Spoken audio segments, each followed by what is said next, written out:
ಓಂ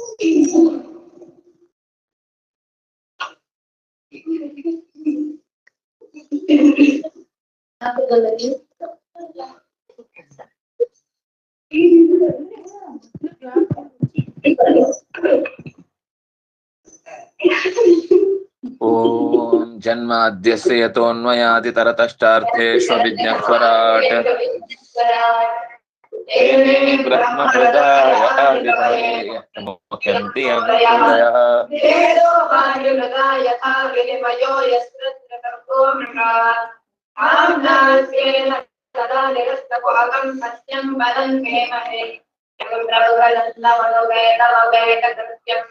ತ್ವಯಿಪಾಯನೋ ವಿರಹ ಕಾತರ ಆಜುಹಾವ ಪುತ್ರೇತಿ ತನ್ಮಯತಯಾ ತರವೋಪಿ ನೇದುಃ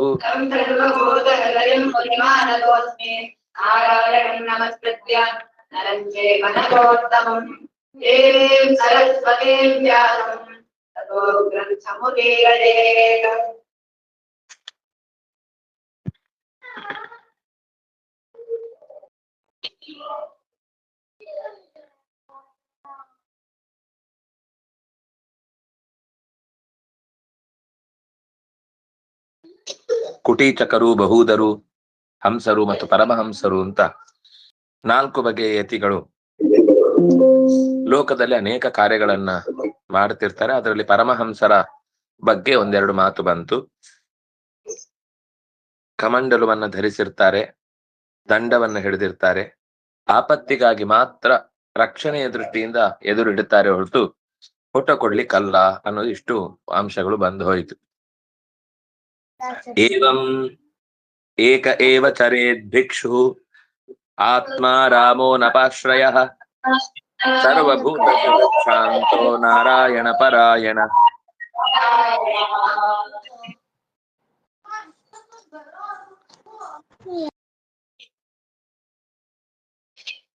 ಮುಖ್ಯವಾಗಿ ಹಿಂದಿನ ಮಾತಿನಲ್ಲಿ ಬಟ್ಟೆಯ ಬಗ್ಗೆ ಬಂದಾಗ, ಆಮೇಲೆ ಧರ್ಮಶಾಸ್ತ್ರಗಳೆಲ್ಲ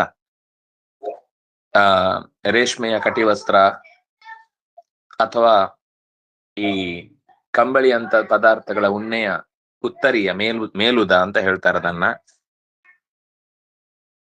ತೀರಾ ಅನಾನುಕೂಲ ಉಂಟಾದಾಗ ಕರವಸ್ತ್ರ ಇತ್ಯಾದಿಗಳನ್ನ ಬಳಸಬಹುದು ಅಂತ ಇದೆ. ಉಳಿದಂತೆ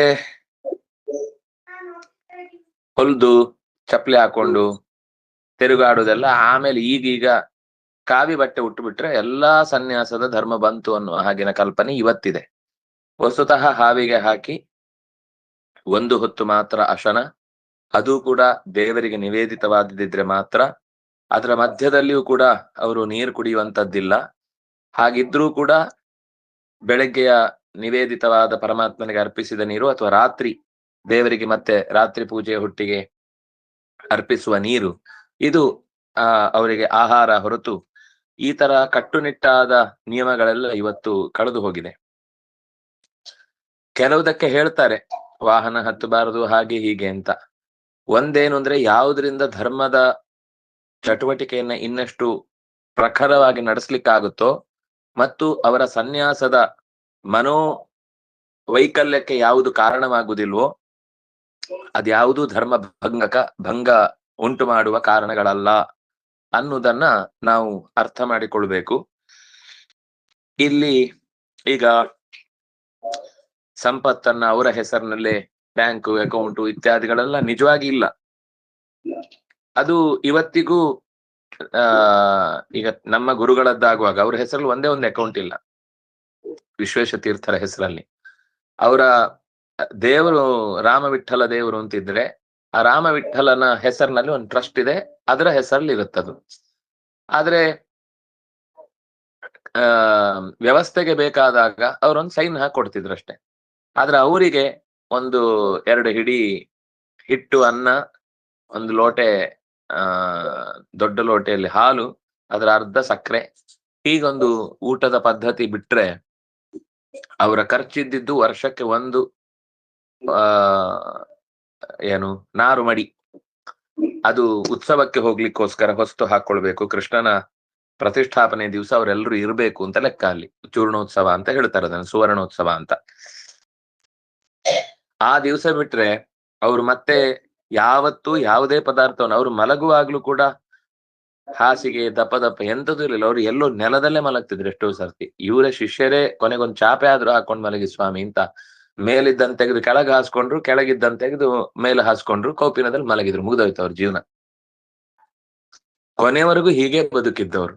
ಯಾವತ್ತೂ ಅಂದ್ರೆ ಸನ್ಯಾಸದ ಒಂದು ಅರ್ಥದ ನಮಗೆ ವ್ಯಾಖ್ಯಾನದ ಹಾಗೆ ಇದ್ರು. ಶಾಸ್ತ್ರದಲ್ಲಿ ಏನ್ ಹೇಳ್ತಾರೋ ಅಂಥ ಇರ್ಬೋದು ಬೇರೆಯವ್ರು, ನಾನು ಇಲ್ಲ ಅಂತ ಹೇಳಲ್ಲ. ಆದ್ರೆ ಅನೇಕ ವಾಚ್ ಕಟ್ಕೊಳ್ಳೋದು, ಬಂಗಾರದ ತುಳಸಿ ಮಣಿ ಸರ ಹಾಕೊಳ್ಳೋದು, ಬಗೆ ಬಗೆಯ ಬಟ್ಟೆಗಳನ್ನ ಅಲಂಕಾರ ಮಾಡಿ ಅದನ್ನ ಇಸ್ತ್ರಿ ಹಾಕಿ ಸೆಂಟ್ ಗಿಂಟ್ ಹಾಕೊಂಡು ಓಡಾಡುವಂತ ಅನೇಕ ಜನರ ಇವತ್ತಿನ ಲಕ್ಷಣಗಳನ್ನ ನಾವು ನೋಡ್ತೇವೆ. ಆದ್ರೆ ಅದು ಯಾವುದೂ ಕೂಡ ಅವನಿಗೆ ನಿಯಮ ಅಲ್ಲ, ಅಥವಾ ಅವನು ಅದನ್ನ ಪಾಲಿಸುವ ಪ್ರಮೇಯ ಇಲ್ಲ. ಸನ್ಯಾಸಿ ಆದವನಿಗೆ ಅಲ್ಲ ಅದು. ಆಮೇಲೆ ಕಲಿಯುಗದಲ್ಲಿ ಕೊನೆಗೆ ಸನ್ಯಾಸದ ಸ್ವರೂಪಕ್ಕೆನೆ ನಾವು ಹೊಸ ಅರ್ಥವನ್ನ ಕಲ್ಪಿಸಿಕೊಂಡು ಅದನ್ನ ನಡೆಸಬೇಕು. ಬಿಟ್ರೆ ಆತರ ಪೂರ್ಣ ಪ್ರಮಾಣದಲ್ಲಿ ಸನ್ಯಾಸ ಧರ್ಮವನ್ನು ಆಚರಿಸುವುದು ಇವತ್ತಿಗೆ ಕಷ್ಟ. ನಾವು ಅತ್ಯಂತ ಪೀಕ್ ಸ್ಟೇಜಿನಲ್ಲಿದ್ದಂತಹ ಧರ್ಮವನ್ನ ಕಂಡದ್ದಾದ್ರಿಂದ ಇದೆಲ್ಲ ನೋಡಿದಾಗ ಹೌದಲ್ವಾ, ಹೀಗಿದ್ರಲ್ವಾ ಅಂತ ನಮಗೆ ಅನಿಸತ್ತಷ್ಟೆ.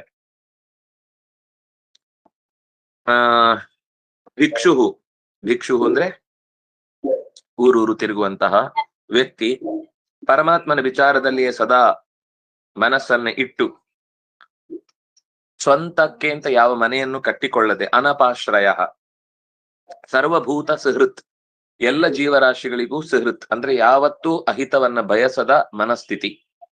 ಶಾಂತ, ಯಾವುದಕ್ಕೂ ಗಾಬರಿಯಾಗಿ ಅಯ್ಯೋ ಅಂತ ಹಾರಾಡುವಂತ ಸ್ಥಿತಿ ಸನ್ಯಾಸಿಗೆ ಬರಬಾರದು. ಏನಾದ್ರೂ ಅದನ್ನು ಸ್ವೀಕರಿಸುವುದೊಂದೇ ಅವನ ಗುಣ. ಆದ್ರಿಂದಾಗಿ ಅವನು ಅದನ್ನು ಸಮಾಧಾನ ಚಿತ್ತದಿಂದ ಆಲೋಚನೆ ಮಾಡಬೇಕು. ನಾರಾಯಣ ಪರಾಯಣ, ನಿರಂತರವಾಗಿ ತನ್ನ ಮನಸ್ಸನ್ನ ನಾರಾಯಣನಲ್ಲಿ, ಅವ್ರು ಅದಕ್ಕೋಸ್ಕರನೇ ಸನ್ಯಾಸಿಗಳೆಲ್ಲರೂ ಇತ್ಯನೇಕ ನಾರಾಯಣ ಸ್ಮರಣೆಗಳೊಂದಿಗೆ ಅಂತ ಹಾಕ್ತಾರೆ. ಅಂದ್ರೆ ಅದು ಸನ್ಯಾಸಿಗೆ ಒಂದು ಸಹಜವಾದ ಲಕ್ಷಣ. ಅವನು ಯಾವ ಸನ್ಯಾಸಿ ಅಂತಿಲ್ಲ, ಯಾವುದೇ ಸನ್ಯಾಸಿ ಆದ್ರೂ ಅವನಿಗೆ ಬರೆಯುವಾಗ ಇತ್ಯನೇಕ ನಾರಾಯಣ ಸ್ಮರಣೆಗಳೊಂದಿಗೆ ಅಂತ ಬರೀತಾರೆ. ಅದು ಬಿಟ್ಟವರೆಲ್ಲ ಅವರಿಗೆ ಸನ್ಯಾಸ ಧರ್ಮದ ಮೂಲವೇ ಗೊತ್ತಿಲ್ಲ. ಅದು ಭಾಗವತದಲ್ಲೇ ನಿರೂಪಣೆ ಆದಂತಹ ಮಾತು. ಮತ್ತೆ ಯಾರಾದ್ರೂ ನಮಸ್ಕಾರ ಮಾಡುವಾಗ ನಾರಾಯಣ ನಾರಾಯಣ ಅಂತ ಅವರು ಹೇಳ್ಕೊಳ್ತಾರೆ. ಯಾಕೆಂದ್ರೆ ಅದು ನನಗಲ್ಲ, ನನ್ನಲ್ಲಿರುವಂತಹ ಭಗವಂತನಿಗೆ ನೀವು ಅರ್ಪಿಸ್ತಾ ಇರುವುದು ನಾರಾಯಣ ಅಂತ ನಮಸ್ಕಾರ ಅನ್ನುವ ಎಚ್ಚರಿಕೆ ಅವರಿಗೆ. ಪಶ್ಯೇದಾತ್ಮನ್ಯದೋ ವಿಶ್ವಂ ಪರೇ ಸದಸದೋದ್ವಯೇ ಆತ್ಮಾನಂಚ ಪರಂ ಬ್ರಹ್ಮ ಸರ್ವತ್ರ ತದು ತನ್ಮಯೇ. ಕಣ್ಣಿಗೆ ಕಾಣುವ ಮತ್ತು ಕಾಣದ ಪ್ರಪಂಚಕ್ಕಿಂತ ಅತ್ಯಂತ ಆಚೆಗೆ ಇರುವ ಉತ್ತಮನಾದ ಅಸದೃಶನಾದ ಭಗವಂತನಲ್ಲಿ ಈ ಪ್ರಪಂಚ ಆತುಕೊಂಡು ನಿಂತಿದೆ, ಅವನ ಆಶ್ರಯದಲ್ಲೇ ನೆಲೆಸಿದೆ. ಈ ಎಲ್ಲ ಪ್ರಪಂಚದಲ್ಲಿ ಗುಣಪೂರ್ಣನಾದಂತಹ ಭಗವಂತನೇ ಸರ್ವತ್ರ ಎಲ್ಲೆಡೆ ಸದಸನ್ಮಯನಾಗಿ ನೆಲೆಸಿದ್ದಾನೆ ಅಂತ ಅವನು ಚಿಂತಿಸಬೇಕು ಸರ್ವದಾ. ಸುಪ್ತ ಪ್ರಬೋಧಯೋ ಸಂಧೌ ಆತ್ಮನೋ ಗತಿಮಾತ್ಮದೃಕ್ ಪಶ್ಯನ್ ಬಂಧಂಚ ಮೋಕ್ಷಂಚ ಮಾಯಾ ಮಾತ್ರನ್ನ ವಸ್ತುತ. ನಿದ್ದೆ ಮತ್ತು ಎಚ್ಚರ ಇವೆರಡರ ಸಂಧಿಕಾಲ ಅಂತ ಅದನ್ನೇ ನಾವು ಮುಂಜಾವು ಅಥವಾ ಸಂಜೆ ಅಂತ ಹೇಳುದು. ಈ ಎರಡು ಹೊತ್ತುಗಳು ಅವರಿಗೆ ಮುಖ್ಯವಾಗಿ ಅದು ಪರಮಾತ್ಮನನ್ನ ಧ್ಯಾನಿಸ್ಲಿಕ್ಕೆ ಇರುವಂತಹ ಕಾಲ. ಅಂದ್ರೆ ವಿಶೇಷವಾದ ಆ ಹೊತ್ತಿಗೆ ಬೇರೆ ಯಾವ ಕೆಲಸವೂ ಅವರಿಗೂ ಆ ಹೊತ್ತನ್ನ ಸಂಧ್ಯೆಯನ್ನ ವ್ಯರ್ಥ ಮಾಡಬಾರದು ಅಂತಿದೆ. ಆ ಹೊತ್ತನ್ನ ಅವರು ಜಪಕ್ಕಾಗಿ ಧ್ಯಾನಕ್ಕಾಗಿ ವಿನಿಯೋಗ ಮಾಡಬೇಕು. ತನ್ನ ಯೋಗ್ಯತೆಗಳನ್ನ ಅರಿತುಕೊಂಡು ತನಗೆ ಬಂಧ ಮೋಕ್ಷ ಇತ್ಯಾದಿಗಳೆಲ್ಲ ಭಗವಂತನ ಇಚ್ಛೆಗೆ ಅನುಗುಣವಾಗಿ ಆಗುತ್ತೆ, ಸ್ವತಂತ್ರವಾಗಿ ಅಲ್ಲ. ಈ ಜಗತ್ತಿನಲ್ಲಿರುವಂತಹ ವಸ್ತುಗಳಲ್ಲಿ ಯಾವುದರಲ್ಲೂ ಅದು ಶಾಶ್ವತ ಅಂತ ಅದರಲ್ಲಿ ಅಟ್ಯಾಚ್ಡ್ ಆಗದೆ ಅದೆಲ್ಲವನ್ನೂ ಕೂಡ ಬದುಕಿನಲ್ಲಿ ಬಂದಂತೆ ಸ್ವೀಕರಿಸಬೇಕಾದ ವಸ್ತುಗಳು ಅಂತ ಭಾವಿಸಿ ಅದರ ಬಗ್ಗೆ ಎಚ್ಚರದಿಂದ ಬದುಕಬೇಕು. ನಾಭಿನಂದೇ ಧ್ರುವಂ ಮೃತ್ಯುಂ ಅಧ್ರುವಂ ವಾ ಸ್ವಜೀವಿತಂ ಕಾಲಂ ಪರಂ ಪ್ರತೀಕ್ಷೇತ ಭೂತಾನಾಂ ಪ್ರಭವಾಪ್ಯಯಂ. ಮತ್ತು ಸುಂದರವಾದ ಒಂದು ಮಾತನ್ನ ನಿರೂಪಣೆ ಮಾಡ್ತಾ ಹೇಳ್ತಾರೆ. ನಾಭಿನಂದೇತ್ ಧ್ರುವಂ, ಮರಣ ನಿಶ್ಚಿತವಾಗಿ ಬರುವುದು ಅಂತ ಗೊತ್ತಿದೆ, ಹಾಗಾಗಿ ಬರ್ಲಿ.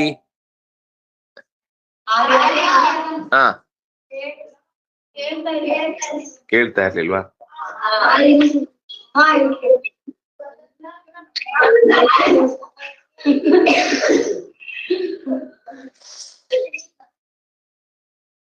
ಸಾವು ಬರ್ಲಿ ಅಂತ ಯಾವತ್ತೂ ಬಯಸಬಾರದು.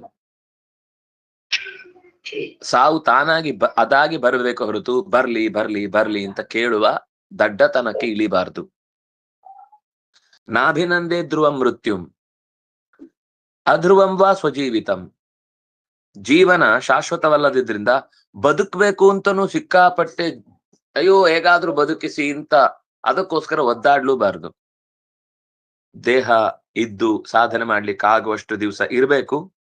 ಇರ್ಲಿಕ್ಕೆ ಆಗುದಿಲ್ಲ ಅಂತ ಅನಿಸಿ ಗೊತ್ತಾಗುತ್ತೆ ಒಳಗಿಂದ ಇನ್ನು ಹೆಚ್ಚು ದಿವಸ ಇರಲ್ಲ ಅಂತ. ಆಗ ಅದರ ಸಂಕಲ್ಪವನ್ನು ಅರ್ಥ ಮಾಡಿಕೊಂಡು ದೇಹವನ್ನು ಬಿಡಬೇಕು. ಅತಿಯಾದ ವ್ಯಾಮೋಹವೂ ತಪ್ಪು, ಅತಿಯಾದ ಅದರ ಬಗ್ಗಿನ ತಿರಸ್ಕಾರವೂ ತಪ್ಪು. ಕಾಲಂಪರಂ ಪ್ರತೀಕ್ಷೇತ, ಜೀವದ ಹುಟ್ಟು ಸಾವು ಅನ್ನೋದು ಅನಿವಾರ್ಯ. ಕಾಲ ನಿಯಾಮಕನಾದ ಪರಮಾತ್ಮನಿಗೆ ಇದೆಲ್ಲವೂ ಗೊತ್ತು ಅಂತ ಅದನ್ನ ನಿರೀಕ್ಷೆ ಮಾಡ್ತಾ ನಮ್ಮ ಕೆಲಸದಲ್ಲಿ ಎಂದೂ ಕೂಡ ಯಾವುದೇ ರೀತಿಯ ವ್ಯಗ್ರತೆಗೆ ಒಳಗಾಗದೆ, ಡಿಪ್ರೆಷನ್ಗೆ ಒಳಗಾಗದೆ, ಅತ್ಯಂತ ಹೆಚ್ಚು ಉತ್ಸಾಹಿಯಾಗಿ ಏನೋ ಎಲ್ಲ ನಾನೇ ಮಾಡಿಬಿಡ್ತೇನೆ ಅನ್ನುವಂತಹ ದಡ್ಡತನಕ್ಕೂ ಕೈ ಹಾಕದೆ ಬದುಕನ್ನ ನಡೆಸಬೇಕು. ಭೂತಾನಾಂ ಪ್ರಭವಪ್ಯಯಂ, ಪ್ರಭವಾಪ್ಯಯಂ. ಪ್ರಭವ ಅಂದ್ರೆ ಹುಟ್ಟುವುದು, ಅಪ್ಯಯ ಅಂದ್ರೆ ನಾಶ. ಈ ಜೀವದ ಹುಟ್ಟು ನಾಶ ಎರಡೂ ಕೂಡ ಅವನ ಕೈಯಲ್ಲಿದೆ ಅಂತ ಭಾವಿಸಿ ಆರಾಮವಾಗಿ ಬಂದದ್ದೆಲ್ಲ ಬರಲಿ ಅನ್ನೋ ಎಚ್ಚರದಲ್ಲಿ ಇರಬೇಕು. ನಾಸಚ್ಛಾಸ್ತ್ರೇಚು ಸಜ್ಜೇತ ನೋಪಜೀವೇತ ಜೀವಿಕಾಂ ಅತಿವಾದಾನ್ ಸಜೇಸ್ತರ್ಕಾನ್ ಪಕ್ಷಂ ಕಂಚಿನ್ನ ಸಂಶ್ರಯೇತ್. ನ ಅಸತ್ಶಾಸ್ತ್ರೇಶು, ಕೆಟ್ಟ ಶಾಸ್ತ್ರದ ವಸ್ತುಗಳ ಅಂದ್ರೆ ವಿಷಯಗಳಲ್ಲಿ ಆಸಕ್ತನಾಗಬಾರದು. ಯಾವುದರಿಂದ ಜೀವದ ಗತಿ ದುರ್ಬಲವಾಗುತ್ತೋ, ಯಾವುದರಿಂದ ಮನಸ್ಸು ಹಾಳಾಗುತ್ತೋ, ಯಾವುದರಿಂದ ಗ್ರಾಮ್ಯವಾದ ಸುಖಗಳು ಸಿಗುತ್ತೆ ಅನ್ನುವ ಕಾರಣಕ್ಕೆ ಅದರ ಬೆನ್ನ ಹಿಂದೆ ಹೋಗುವಂತಾಗುತ್ತೋ ಅಂತಹ ಶಾಸ್ತ್ರಗಳ ಕಡೆಗೆ ಮನಸ್ಸು ಹಚ್ಚಲೇಬಾರದು. ನೋಪಜೀವೇತ ಜೀವಿಕಾಂ, ಜೀವನದ ಯಾತ್ರೆಗಾಗಿ ಎಲ್ಲೋ ಒಂದು ಕೆಲಸ ಮಾಡ್ಕೊಂಡಿರ್ತೇನೆ, ಅದು ಸನ್ಯಾಸಿಗೆ ಹೇಳಿದ ಧರ್ಮ ಅಲ್ಲ. ಜೀವಿಕಾ ಅಂತಂದ್ರೆ ವೃತ್ತಿ, ಎಲ್ಲೋ ಒಂದು ವೃತ್ತಿ ಮಾಡ್ಕೊಂಡಿರುದು, ಜಾಬ್ ತರ. ನನ್ನ ಜೀವನ ನಡಿಬೇಕಲ್ಲ, ಅದಕ್ಕೋಸ್ಕರ ಏನೋ ಜಾಬ್ ಮಾಡ್ಕೊಂಡಿರ್ತೇನೆ ಅಂತನೂ ಕೂಡ ಅದರಲ್ಲಿ ತೊಡಗಬಾರದು. ಆಮೇಲೆ ಅತಿವಾದಾಂಸ್ ತ್ಯಜೇತ್ ತರ್ಕಾನ್, ವೇದಗಳಿಗೆ ವಿರೋಧವಾದ ರೀತಿಯ ತರ್ಕಗಳನ್ನ, ಕುತರ್ಕ ಅಂತ ಹೇಳಿ, ಶುಷ್ಕ ತರ್ಕ ಅಂತ ಹೇಳಿ, ಅಸತ್ ತರ್ಕ ಅಂತ ಹೇಳಿ, ಅಂತಹ ತರ್ಕಗಳಲ್ಲಿ ತೊಡಗಿ ಶಾಸ್ತ್ರವನ್ನೇ ಬುಡಮೇಲು ಮಾಡುವ ರೀತಿಯ ಬಲಿಯದ ಮಾಮಿಡಿಗಳಂತೆ ವರ್ತಿಸಬಾರದು. ಕೆಲವೆಲ್ಲ ಮಿಡಿ ಸ್ವಾಮಿಗಳಿರ್ತಾರೆ, ಅವರಿಗೆ ಇನ್ನು ಬಲ್ತೇ ಇರುವುದಿಲ್ಲ, ಏನೇನೋ ಮಾತಾಡ್ತಿರ್ತಾರೆ, ವೇದದ ಬಗ್ಗೆ ಏನೂ ಗೊತ್ತಿಲ್ಲದೆ ಅದನ್ನ ಕುತರ್ಕದ ಮೂಲಕ ಭಾರಿ ನಾವು ಸಮರ್ಥರು, ನಾವ್ ಯಾರನ್ ಬೇಕಾದ್ರೂ ಪ್ರಶ್ನೆ ಮಾಡ್ಬೋದು ಅಂತ ಎಷ್ಟು ಪ್ರಶ್ನಿಸಿದರೂ ಸಮಾಧಾನವಾಗಿ ಎಲ್ಲದಕ್ಕೂ ತಲೆ ಅಲ್ಲಾಡಿಸುವ ಮಂದಿಯ ಬಗ್ಗೆ ಮಾತ್ರ ಪ್ರಶ್ನೆ ಮಾಡ್ತಾರೆ. ಉಳಿದವರ ಬಗ್ಗೆ ಪ್ರಶ್ನೆ ಮಾಡಿದ್ರೆ ತಮ್ಮ ತಲೆ ಹಾರು ಹೋಗುತ್ತೆ ಅಂತ ಗೊತ್ತಿದೆ. ಅದನ್ನಾಗಿ ಅಲ್ಲಿ ಯಾವ ವಾದವನ್ನು ಮಾಡುದಿಲ್ಲ, ಯಾವ ಆಕ್ಷೇಪ ಮಾಡುದಿಲ್ಲ, ಯಾವ ಮಾನವ ವಿರೋಧಿಗಳ ಚಟುವಟಿಕೆ ನಡೆದ್ರೂ ಪ್ರಶ್ನಿಸುವುದಿಲ್ಲ, ಯಾರ ಸಾವಾದ್ರೂ ಕೂಡ ಕೇಳುವುದಿಲ್ಲ, ಯಾವ ಹೆಣ್ಮಕ್ಳಿಗೆ ತೊಂದರೆ ಆದ್ರೂ ಆ ಹೆಣ್ಮಕ್ಳು ಹೆಣ್ಮಕ್ಳೇ ಅಲ್ಲ, ಉಳಿದವರಲ್ಲಿ ಮಾತ್ರ ಈ ಆಕ್ಷೇಪಗಳ ದೊಡ್ಡ ಪರಿವಾರ ಹುಚ್ಚು ತಿರುಗುತ್ತಾ ಇರುತ್ತೆ. ಅಂತ ಸನ್ಯಾಸಿಗಳ ಬಗ್ಗೆ ಎಚ್ಚರ ಇರಬೇಕು ಅಂತ ಹೇಳ್ತಾರೆ. ಇಂಥ ಸನ್ಯಾಸಿಗಳು ಇವತ್ತಿಗೆ ಇದ್ದಾರೆ, ನಾನು ಎಲ್ಲೋ ಹಳೆಯ ಕಾಲದ್ದು ಹೇಳ್ತಿಲ್ಲ. ಮಾತಾಡ್ತಾ ಇರ್ತಾರೆ, ಬಾಯಿಗೆ ಬಂದಾಗ ಮಾತಾಡ್ತಿರ್ತಾರೆ. ಪಕ್ಷಂ ಕಂಚಿನ್ನ ಸಂಶಯ, ಮತ್ತೆ ಯಾವುದೇ ಒಂದು ರಾಜಕೀಯ ಪಕ್ಷಕ್ಕೆ ಆತುಕೊಂಡಿರಬಾರ್ದು, ಧರ್ಮದ ಪಕ್ಷದಲ್ಲಿರ್ಬೇಕು. ಇಲ್ಲಿ ಧರ್ಮ ಇದ್ರೆ ಅದು ಸರಿ, ಅಲ್ಲಿ ಧರ್ಮ ಇದ್ರೆ ಅವರು ಸರಿ, ಹೊರತು ಒಂದು ನಾನು ಹೀಗೆ, ನಾನು ಲೆಫ್ಟು, ನಾನು ರೈಟು. ಯಾಕ್ರಿ, ಎರಡೂ ಬೇಕಲ್ವ ಜೀವನ? ಎರಡು ಕೈ ಇಲ್ಲದೆ ಬದುಕುದು ಹೇಗೆ? ನಾವು ಲೆಫ್ಟು ಅಲ್ಲ ರೈಟು ಅಲ್ಲ, ಮಿಡ್ಲಲ್ಲಿ ಇರ್ಬೇಕು. ಮಿಡ್ಲು ಅಂದ್ರೆ ಸರಿ ಎಲ್ಲೋ ಅಲ್ಲಿ ಇರ್ತೇವೆ ಅಂತ ಅಷ್ಟೇ ಅರ್ಥ. ಹಾಗಾಗಿ ಅಪ್ರಯೋಜಕವಾದಂತಹ ಪಕ್ಷಗಳಿಗೆ ಯಾವತ್ತೂ ಕೂಡ ಆತುಕೊಳ್ಳಬಾರದು. ಭಗವಂತನ ಪಕ್ಷವಾಗಿರ್ಬೇಕು ಅಂತ ಒಟ್ಟರ್ಥ. ನ ಶಿಷ್ಯಾನ್ ಅನುಬಧ್ನೀತ ಗ್ರಂಥಾನ್ನೈವಾಭ್ಯಸೇದ್ ಬಹೂನ್ ನ ವ್ಯಾಖ್ಯಾನುಪಜೀವೇತ ನಾರಂಭಾ ನಾರಭೇತ್ ಕ್ವಚಿತ್. ಜ್ಞಾನ ಕಾರ್ಯವಿಲ್ಲದೆ ಅಭಿಮಾನಿಗಳ ಸಂಘವನ್ನ ಕಟ್ಟಿಕೊಂಡು ಹುಚ್ಚು ಕಟ್ಟಬಾರದು.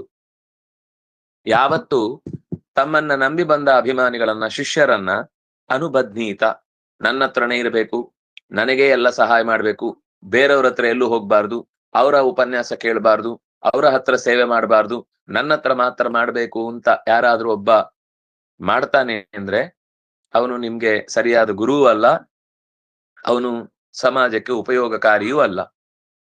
ಪ್ರತಿಯೊಬ್ಬನಿಗೂ ಅವನ ಸ್ವಾತಂತ್ರ್ಯ ಇದೆ. ಅವನಿಗೆ ಎಲ್ಲಿ ಹೋಗಿ ಬೆಳೆದ್ರೆ ತನ್ನ ಜೀವನಕ್ಕೆ ವಿಕಾಸವಾದ ಸಿಗುತ್ತೋ ಅಲ್ಲಿ ಅವನಿಗೆ ಜಾಗ ಕೊಡಬೇಕು. ಅದು ಭಾರತೀಯ ತತ್ವಜ್ಞಾನದ ಸ್ವರೂಪ. ಹಾಗಾಗಿ ನಮ್ಮಲ್ಲಿ ಬೇರೆ ಯಾವುದೋ ಒಂದು ವಾದವನ್ನ ಒಬ್ಬ ಅನುಸರಿಸ್ತಾನೆ ಅಂದ್ರೆ ಅದು ಒಂದು ಧರ್ಮ, ಅದು ಒಂದು ಶಾಸ್ತ್ರದ ಹಾದಿ ಅಂತ ಹೇಳಿ ಮೀಮಾಂಸಕರನ್ನು ಒಪ್ಪಿಕೊಳ್ಳುತ್ತೆ. ದರ್ಶನದ ಸಾಲಿನಲ್ಲಿ ಅವ್ರು ದೇವರನ್ನೇ ಒಪ್ಪಲ್ಲ, ಆದ್ರೂ ಅವರನ್ನ ಶಾಸ್ತ್ರ ಅಂತ ಒಪ್ಪಿಕೊಂಡು ಅದನ್ನೇ ಅಧ್ಯಯನ ಮಾಡುವ ಒಂದು ಪರಂಪರೆ ಇದೆ.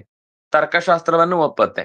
ಹೀಗೆ ಅನೇಕ ಶಾಸ್ತ್ರಗಳ ಪರಂಪರೆಯನ್ನು ಒಪ್ಪಿಕೊಂಡ ಒಂದು ವಿಕಾಸವಾದದ ಚಿಂತನೆ ಈ ದೇಶದಲ್ಲಿ ವಿಸ್ತಾರವಾಗಿತ್ತು. ಈ ಸ್ವಾತಂತ್ರ್ಯವನ್ನೇ ಅರ್ಥ ಮಾಡಿಕೊಳ್ಳದ ಮಂದಿ ಇದನ್ನ ತುಂಬಾ ವೆರೈಟೀಸು, ಈ ಪೇಗನ್ಸು, ಇವರಿಗೆ ಅನೇಕ ದೇವತಾ ಚಿಂತನೆಗಳು ಅಂತ ಹೀಗೆ ತಮಗೆ ಅರ್ಥ ಆಗದ ದಡ್ಡತನವನ್ನೆಲ್ಲ ಪ್ರಶ್ನೆಗಳ ರೂಪದಲ್ಲಿ ಸಿದ್ಧಾಂತವನ್ನಾಗಿಸಿ ಮೂರ್ಖರಂತೆ ನಮ್ಮನ್ನೂ ಕೂಡ ಪರಕೀಯರನ್ನಾಗಿಸಿ ಬಿಟ್ಟಿದ್ದಾರೆ. ಆದ್ರೆ ಮುಖ್ಯವಾಗಿ ಎಂದೂ ಯಾವ ವ್ಯಕ್ತಿಯೂ ಕೂಡ ತನ್ನ ಸ್ವಾರ್ಥಕ್ಕಾಗಿ ಶಿಷ್ಯನನ್ನ ಕಟ್ಟಿಕೊಳ್ತಾನೆ ಅಂದ್ರೆ ಅವನು ಗುರುವೇ ಅಲ್ಲ. ಗ್ರಂಥ ನೈವಾಭ್ಯಸೇದ್ ಬಹೂನ್. ಕೆಲವರಿಗೆ ತುಂಬಾ ಓದ್ಬೇಕು ಅಂತ ಆಸೆ, ಯಾವ್ದು ಓದ್ಬೇಕು ಅಂತ ಅವ್ರಿಗೆ ನಿಶ್ಚಯ ಇಲ್ಲ. ಏನ್ ಸಿಕ್ಕಿದ್ರು ಎಲ್ಲ ಓದ್ಬಿಡ್ತೇನೆ ಅಂತ. ಖಂಡಿತ ಓದುದು ಒಳ್ಳೆ ಧರ್ಮ. ಇವತ್ತಿಗೆ ಈ ಮಾತು ಕಷ್ಟ, ಯಾಕಂದ್ರೆ ಇವತ್ತು ಓದೋರೇ ಇಲ್ಲ ಪುಸ್ತಕ. ಅದರಲ್ಲಿ ನೀವು ಬಹಳ ಗ್ರಂಥಗಳನ್ನು ಓದಬಾರದು ಅಂದ್ರೆ ಅಯ್ಯೋ, ನಾವು 4 ಪುಸ್ತಕ ಓದ್ತಾ ಇದ್ವಿ, ಭಾಗವತ ಹೇಳ್ಬಿಟ್ಟಿದೆ, ಅದ್ 4 ಓದಬಾರ್ದು ಅಂತ ಹೇಳ್ಬಿಟ್ಟಿದ್ದಾರೆ ಅಂತ ಹೇಳಿ ನಾವು ಬಿಟ್ಟೇ ಬಿಡ್ತೇವೆ. ಬಹೂನ್ ಅಂತಂದ್ರೆ ಅನೇಕ ವಿಚಾರಗಳಿಗೆ ಸಂಬಂಧಪಟ್ಟಂತಹ, ಅಂದ್ರೆ ಒಂಥರ ನಮ್ಮ ಮೈಂಡ್ ಅನ್ನ ಅನೇಕ ದಿಕ್ಕುಗಳಿಗೆ ಹರಿದು ಬಿಡುವ ರೀತಿಯ ಗ್ರಂಥಗಳ ಅಧ್ಯಯನ ಮಾಡಬಾರದು ಅಂತ ಅರ್ಥ. ಎಲ್ಲ ಓದ್ಬೇಕು ಅನ್ನೋದು ಕೆಲವರಿಗೆ ಅದು, ಈಗ ರಾಹುಲ್ ಸಾಂಕೃತ್ಯಾಯನ ಅಂತ ಒಬ್ಬ ಇದ್ದ, ಅವನಿಗೆ ಯಾವ ಶಾಸ್ತ್ರದ ಬಗ್ಗೆ ಗೊತ್ತಿರ್ಲಿಲ್ಲ ಅಂತಿಲ್ಲ, ಆದ್ರೆ ಅವನಿಗೆ ಕೊನೆಗೆ ತಾನು ಯಾವ್ದ್ರಲ್ಲಿ ನೆಲೆ ನಿಲ್ಬೇಕು ಅಂತ ಗೊತ್ತಾಗ್ಲಿಲ್ಲ, ಕನ್ಫ್ಯೂಷನ್ ಅಲ್ಲಿ ಸತ್ತೋದ. ಆದ್ರೆ ಯಾವ್ದ್ರ ಬಗ್ಗೆ ಮಾತಾಡಿದ್ರು ಬಹಳ ಅದ್ಭುತವಾಗಿದೆ. ನಿನ್ನ ಅಭಿಪ್ರಾಯ ಅಂತ ಕೇಳಿದ್ರೆ ಏನು ಗೊತ್ತಿಲ್ಲ, ಒಂಥರ ಕನ್ಫ್ಯೂಷಿಯಸ್, ಯಾವ ನೆಲೆಯಲ್ಲೂ ಇಲ್ಲದೆ ತನಗೊಂದು ಜೀವನಕ್ಕೆ ಅರ್ಥವೇ ಕಂಡುಕೊಳ್ಳಿಕ್ಕಾಗ್ಲಿಲ್ಲ. ಆತರ ಪ್ರತಿಕೂಲವಾಗಿರುವ ತನ್ನ ಸಾಧನೆಗೆ, ತನ್ನ ಅಂತರಂಗದ ಚಿಂತನೆಗೆ, ಮೋಕ್ಷಕ್ಕೆ ಅನುಕೂಲಕರವಲ್ಲದ ಅನೇಕ ಶಾಸ್ತ್ರಗಳ ದಾರಿಯನ್ನ ಹಿಡಿಯುವುದರಲ್ಲಿ ಏನು ಉಪಯೋಗ ಇಲ್ಲ. ಅಂದ್ರೆ ತನಗೆ ಯಾವತ್ತು ಈಗ ಅರ್ಥಶಾಸ್ತ್ರ ಓದು ತಪ್ಪಲ್ಲ, ಆದ್ರೆ ತಾನು ಜೀವನದಲ್ಲಿ ಸಂಪಾದನೆ ಮಾಡ್ಲಿಕ್ಕೋಸ್ಕರ ಅರ್ಥಶಾಸ್ತ್ರ ಓದುದು, ಅಥವಾ ಸಂಪಾದನೆಗೋಸ್ಕರ ಯಾವುದು ವಾಸ್ತುಶಾಸ್ತ್ರವೋ ಜ್ಯೋತಿಷವನ್ನು ಕಲ್ತುಕೊಂಡು ಅವನು ಅದರಿಂದ ಸಂಪಾದನೆಗಾಗಿ ಆ ಶಾಸ್ತ್ರವನ್ನ ಕಲಿಯುವುದು ಅನ್ನೋದು ಅದು ಸನ್ಯಾಸಿಗೆ ಅನಗತ್ಯ. ಕಲ್ತ್ರೆ ಒಳ್ಳೇದೆ, ಬಹುಗ್ರಂಥದ ಪ್ರಯೋಜನ ಇದ್ದಷ್ಟು. ಇದೇ ಪುರಾಣಗಳಲ್ಲಿ ಮಾತಿದೆ ಏನು ಅಂದ್ರೆ, ಒಂದು ವಿಷಯವನ್ನ ಅವನು ಏಕಂಚ ತತ್ವತೋ ಜ್ಞಾತುಂ ವಿನಾ ಸರ್ವಜ್ಞತಾಂ ನರಃ ನಶಕ್ತಃ ತದ್ ಮಹೇಂದ್ರೋಪಿ ತಸ್ಮಾತ್ ಸರ್ವತ್ರ ಜಿಜ್ಞಸೇತ್ ಅಂತ ಮಾತಿದೆ. ಸರ್ವತ್ರ ಜಿಜ್ಞಸೇತ್, ಅನೇಕ ವಿಷಯಗಳ ಶಾಸ್ತ್ರಗಳ ಬಗ್ಗೆ ಪರಿಚಯ ಇದ್ದಾಗ ಮಾತ್ರ ಒಂದು ಗ್ರಂಥದ ಸರಿಯಾದ ಸ್ವರೂಪ ನಮಗೆ ಅರ್ಥ ಆಗ್ಲಿಕ್ಕೆ ಸಾಧ್ಯ ಅಂತ. ಹಾಗಾಗಿ ಜೀವನ ಉಪಾಯಕ್ಕಾಗಿ ಓದದೆ ಮೋಕ್ಷೋಪಾಯಕವಾದ ಅನೇಕ ಗ್ರಂಥಗಳನ್ನು ಓದಿದ್ರೆ ತೊಂದರೆ ಇಲ್ಲ. ಕೊನೆಗೆ ಅದ್ರ ಒಟ್ಟಭಿಪ್ರಾಯ ಪ್ರವಚನ, ಪಾಠ ಇತ್ಯಾದಿಗಳನ್ನು ಜೀವನೋಪಾಯಕ್ಕಾಗಿ ನಡೆಸಬಾರದು ಅಂತ. ನಾರಂಭಾನಾಚರೇತ್ ಕ್ವಚಿತ್. ಆರಂಭ ಅಂದ್ರೆ ಕರ್ಮ, ಪ್ರತಿಫಲ ಸಹಿತವಾದ ಯಾವುದೇ ಕರ್ಮಗಳನ್ನು, ನಿಷಿದ್ಧವಾದ ಕೃತಿಗಳನ್ನು ಆಚರಿಸಬಾರದು ಮಾತ್ರ ಅಲ್ಲ, ಯಾವುದೇ ಕರ್ಮಗಳನ್ನು ಆಚರಿಸುವುದರಿಂದ ಅದರಿಂದ ವ್ಯಕ್ತಿಗತವಾದ ಲಾಭವನ್ನ ನಿರೀಕ್ಷೆ ಮಾಡಿಕೊಂಡು ಅದನ್ನ ನಡೆಸಬಾರದು ಅನ್ನೋದು ಒಟ್ಟು ತಾತ್ಪರ್ಯ. ನಯತೆ ರಾಷ್ಟ್ರಮ ಪ್ರಾಯೋ ಧರ್ಮ ಹೇತುರ್ಮಹಾತ್ಮನ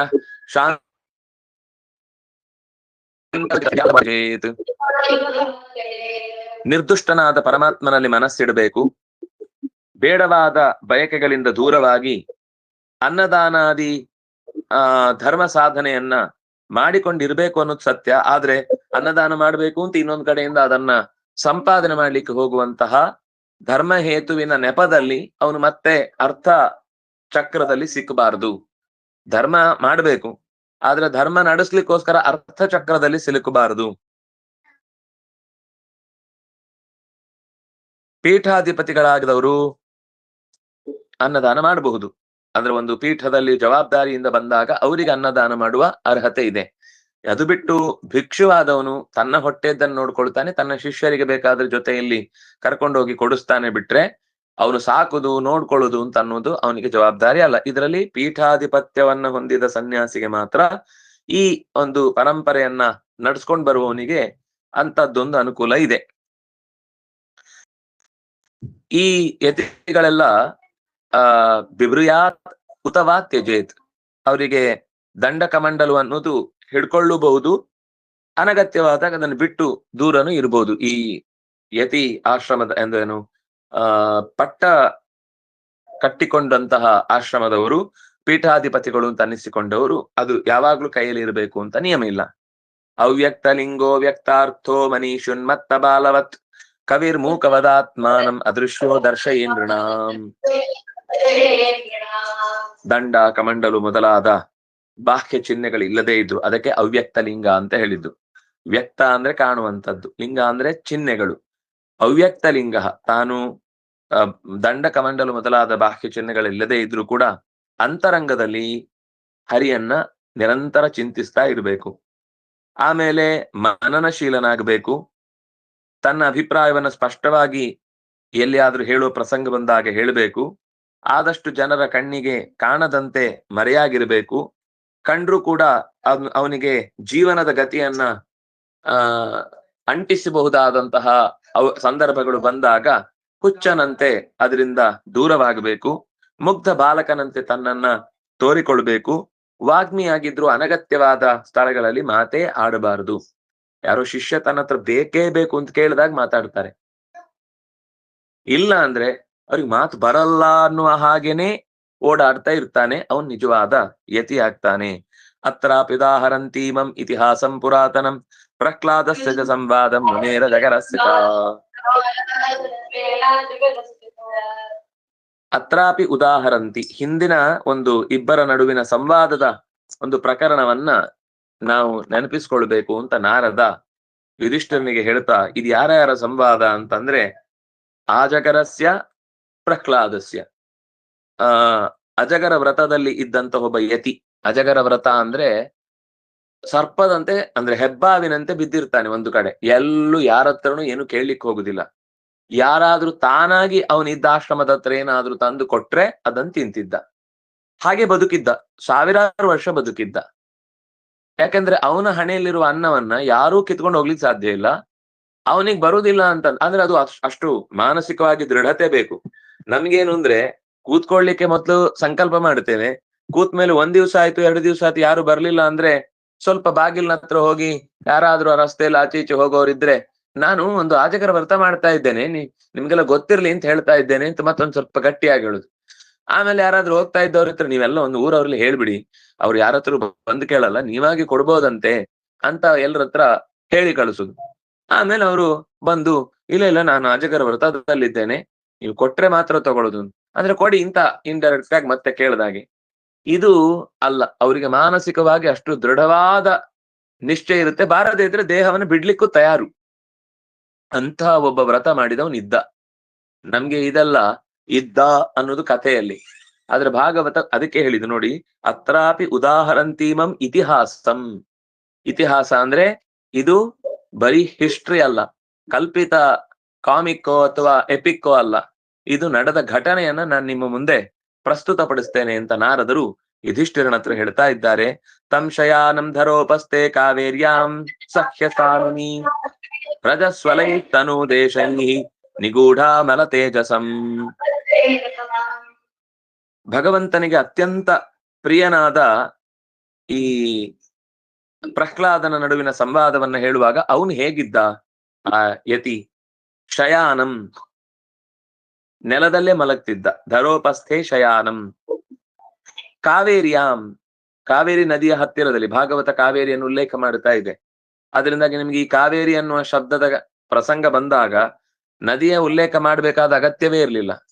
ಕತೆ ಒಬ್ಬ ಇದ್ದ ಅಂದ್ರೆ ಸಾಕಿತ್ತು. ಒಬ್ಬ ಇದ್ದ, ಅವನು ಬಿದ್ದ, ಅಲ್ಲಿಗೆ ಅವನ್ ಕತೆ ಮುಗೀತು, ಇಲ್ಲಿಗೆ ಇವನ್ ಕತೆ ಮುಗೀತು ಅಂತ ಅಷ್ಟೇ ಹೇಳಿದ್ರೆ ಸಾಕಿತ್ತು. ಆದ್ರೆ ಅಲ್ಲಿದ್ದ ಅಂದಾಗ ಕಾವೇರಿಯ ಬುಡದಲ್ಲಿದ್ದ. ಇನ್ನು ಗಮನಿಸಿ, ಸಖ್ಯ ಸಾನುನಿ. ಸಖ್ಯ ಅಂದ್ರೆ ಸಖ್ಯ ಪರ್ವತ, ವೆಸ್ಟರ್ನ್ ಘಾಟ್. ಅದರ ಬುಡದಲ್ಲಿ ನದಿಯ, ಕಾವೇರಿ ನದಿಯ ದಡದಲ್ಲಿ ಅವನು ವಾಸವಾಗಿದ್ದ. ಅಲ್ಲಿ ಧೂಳು ತುಂಬಿದ್ದ ಜಾಗ. ರಜಸ್ಸು ಅಂತಂದ್ರೆ ಧೂಳು, ಬರೀ ಧೂಳಿನಿಂದ ತುಂಬಿದ್ದಂತಹ ಜಾಗ. ತನೂ ದೇಶ, ತುಂಬಾ ತಗ್ಗಾದ ಪ್ರದೇಶ. ನಿಗೂಢಾಮಲ ತೇಜಸಂ. ಆದ್ರೆ ಅವನಿದ್ದಾನೆ ಅಂತ ಅಲ್ಲಿ ಯಾರಿಗೂ ಗೊತ್ತಿರ್ಲಿಲ್ಲ.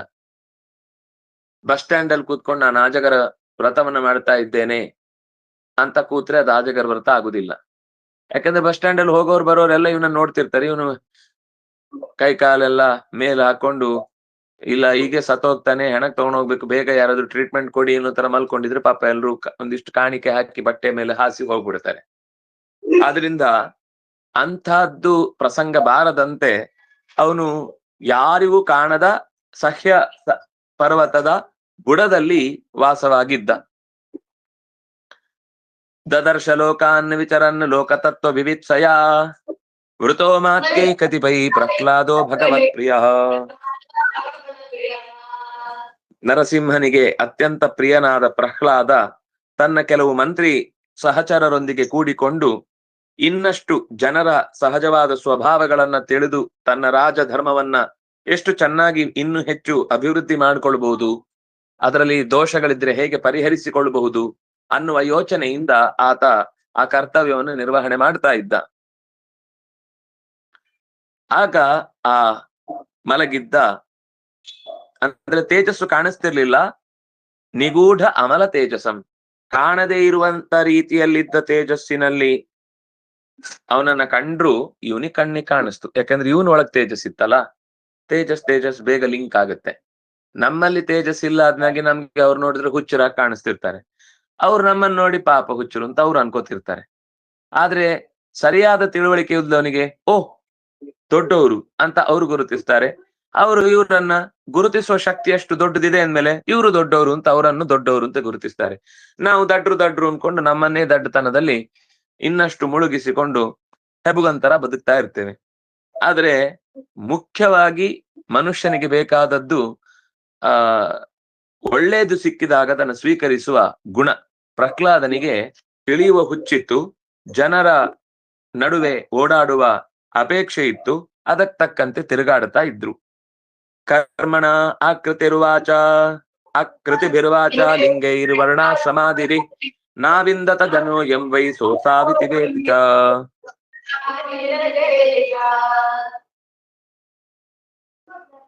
ಧೂಳು ತುಂಬಿದ ರೀತಿಯಲ್ಲಿದ್ದ ಆತನ ಶರೀರವನ್ನ ಇವನು ಗಮನಿಸ್ಲೇ ಇಲ್ಲ. ಯಾಕೆಂದ್ರೆ ಯಾವ ಕರ್ಮಣ ಚಟುವಟಿಕೆ ಇರ್ಲಿಲ್ಲ.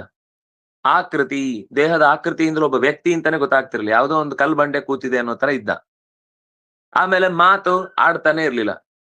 ಕಲ್ ಬಂಡೆ ಮಾತಾಡುತ್ತಾ? ಗೊತ್ತೇ ಆಗಲ್ಲ. ಇನ್ನು ಯಾವ್ದಾದ್ರೂ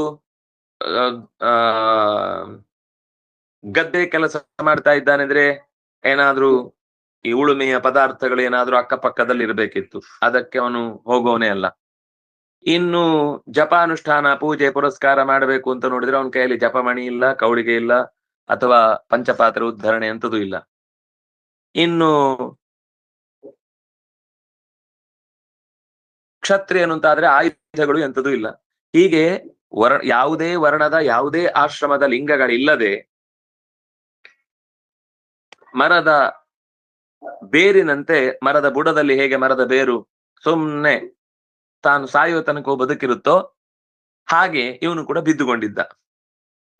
ಜನರಿಗೆ ಇವನು ವ್ಯಕ್ತಿ ಅಂತಾನೆ ಗೊತ್ತಾಗ್ತಾ ಇರ್ಲಿಲ್ಲ. ಸೋಸಾವಿತಿ ನವೇತಿ ಚ, ಇಲ್ಲಿ ಒಬ್ಬ ಬಿದ್ದಾನೆ ಅನ್ನೋದೇ ಗೊತ್ತಿರ್ಲಿಲ್ಲ. ಗೊತ್ತಾದ್ರೂ ಕೂಡ ಯಾರೋ ಪ್ರಾಣಿ ಬಿದ್ದಿದೆ ಅನ್ಕೊಂಡು ಎದ್ದು ಹೋಗುವಂತರ ಇದ್ದ. ತಮ್ನತ್ವಾಭ್ಯರ್ಚ ವಿಧಿವತ್ ಪಾದಯೋ ಶಿರಸಾ ಸ್ಪೃಶನ್ ವಿಭುತ್ಸಿರಿತಮ ಪ್ರಾಕ್ಷೀತ್ ಮಹಾಭಾಗವತೋ ಸುರಃ. ಅಸುರನಾದ ಮಹಾಭಾಗವತ, ಎಷ್ಟು ಚೆನ್ನಾಗಿದೆ ನೋಡಿ. ಅದು ಒಂದು ರೀತಿಯಲ್ಲಿ ತುಂಬಾ ಕಾಂಟ್ರಡಿಕ್ಟರಿ ಶಬ್ದ. ಅಸುರ ಅಂತ ಶಬ್ದ ಇದೆ, ಮಹಾಭಾಗವತ ಅಂತ ಶಬ್ದ ಇದೆ. ಹಾಗಾಗಿ ಅಸುರರು ಅಂದ ತಕ್ಷಣ ಕೆಟ್ಟವರಾಗ್ಬೇಕಾಗಿಲ್ಲ. ಆದ್ರೆ ಸುರರ ಗುಂಪಿನಲ್ಲಿ ಮಾತ್ರ ಯಾವಾಗ್ಲೂ ಸಜ್ಜನರೇ ಇರ್ತಾರೆ. ಅದು ಆ ಯೋಗ್ಯತೆ ಇದ್ದವ್ರು ಮಾತ್ರ ಅಲ್ಲಿ ಹೋಗಿ ಸೇರ್ತಾರೆ. ಅದು ಅಧಿಕಾರದ ಬಲಯ ಆದದ್ರಿಂದ. ಉಳಿದಂತೆ ಕೆಲವರು ಸುರರಂತೆ ವೇಷ ಹಾಕೊಂಡು ಅಸುರ ಕರ್ತವ್ಯವನ್ನ ಕರ್ಮವನ್ನ ಅನುಸರಿಸುವ ಮಂದಿಯೂ ಇರ್ತಾರೆ, ಇಲ್ಲ ಅಂತಿಲ್ಲ. ಆದ್ರೆ ಸುರರ ಗುಂಪಿನಲ್ಲಿ ದೇವತಾ ವರ್ಗದಲ್ಲಿ ಕರ್ತವ್ಯದ ನಿರ್ವಹಣೆಯ ಜವಾಬ್ದಾರಿಯಲ್ಲಿ ಇದ್ದಾರೆ ಅಂದ್ರೆ ಆ ವರ್ಗಕ್ಕೆ ಬೇರೆಯವರನ್ನ ಅನಿರೀಕ್ಷಿತವಾಗಿ ಇನ್ಫ್ಲುಯೆನ್ಸ್ ಅಲ್ಲೋ ಅಥವಾ ಇನ್ಯಾರದ್ದು ಒತ್ತಡದಲ್ಲೋ ಸ್ಥಾನದಲ್ಲಿ ತಂದು ಕೂಡಿಸುವ ಪ್ರಶ್ನೆ ಬರುವುದೇ ಇಲ್ಲ. ಹಾಗಾಗಿ ಮಹಾಭಾಗವತನಾದಂತಹ ಪ್ರಹ್ಲಾದ ಈ ಮುನಿಯನ್ನ ಕಂಡೊಡನೆ ಕಾಲು ಹಿಡಿದ. ವಿದ್ಯುಕ್ತವಾಗಿ ಕಾಲಿಗೆ ನೀರು ಹಾಕಿ ಆ ಪಾದದ ನೀರನ್ನ ತಲೆಯಲ್ಲಿ ಪ್ರೋಕ್ಷಿಸಿಕೊಂಡು ಆ ಪಾದದ ಮೇಲೆ ತಲೆ ಇಟ್ಟು, ನನಗೆ ತತ್ವವನ್ನ ತಿಳಿಸ್ಬೇಕು ತಾವು, ನೀವು ಸರಿಯಾಗಿ ತಿಳಿದಿದ್ದೀರಿ ಅಂತ ನನ್ನ ಭರವಸೆ, ಹಾಗಾಗಿ ನನಗೆ ಉಪದೇಶ ಮಾಡಿ ಅಂತ ಪ್ರಹ್ಲಾದ ಹೀಗೆ ಮುಂದಿನ ಮಾತುಗಳ ಮೂಲಕ ಕೇಳ್ತಾ ಇದ್ದಾನೆ ಅನ್ನುವಲ್ಲಿಗೆ ಇವತ್ತಿನ ಈ ಚಿಂತನೆಯನ್ನ ಮುಗಿತಾಯಗೊಳಿಸೋಣ. ನಾಳೆ ಮತ್ತೆ ಈ ಚಿಂತನೆಯನ್ನ ನಾಳೆ ಆಗುತ್ತೋ ಇಲ್ಲ ನೋಡಿ ಹೇಳ್ತೇನೆ. ನಾಳೆ ಮತ್ತೆ ಅನುಸಂಧಾನ ಮಾಡೋಣ. ಶ್ರೀ ಹರಿಪ್ರಿಯತಾಂ. ಕಾಯೇನ ವಾಚ ಮನಸೇಂದ್ರಿಯೈರ್ವಾ ಬುದ್ಧ್ಯಾತ್ಮನ ವಾನುಸೃತ ಸ್ವಭಾವ ಕರೋಮಿ ಯದ್ಯತ್ ಸಕಲಂ ಪರಸ್ಮೈ ನಾರಾಯಣಾಯೇತಿ ಸಮರ್ಪಯಾಮಿ. ತಪಸ್ವಿನೋ ದಾನಪರಾ ಯಶಸ್ವಿನೋ ಮನಸ್ವಿನೋ ಮಂತ್ರವಿದಃ ಸುಮಂಗಲಾಃ ಕ್ಷೇಮಂ ನ ವಿಂದಂತಿ ವಿನಾಯ ದರ್ಪಣಂ ತಸ್ಮೈ ಸುಭದ್ರ ಶ್ರವಸೇ ನಮೋ ನಮಃ. ಬ್ರಹ್ಮಾರ್ಪಣಂ ಬ್ರಹ್ಮಹವಿಃ ಬ್ರಹ್ಮಾಗ್ನೌ ಬ್ರಹ್ಮಣಾಹುತಂ ಬ್ರಹ್ಮೈವ ತೇನ ಗಂತವ್ಯಂ ಬ್ರಹ್ಮಕರ್ಮ ಸಮಾಧಿನಾ.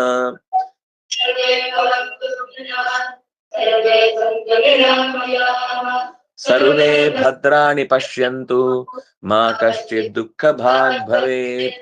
ಧರ್ಮಸ್ಯ ವಿಜಯೋ ಭೂಯಾತ್ ಅಧರ್ಮಸ್ಯ ಪರಾಭವಃ. ಸದ್ಭಾವನಾ ಪ್ರಾಣಭೃತಾಂ ಭೂಯಾತ್ ವಿಶ್ವಸ್ಯ ಮಂಗಲಂ.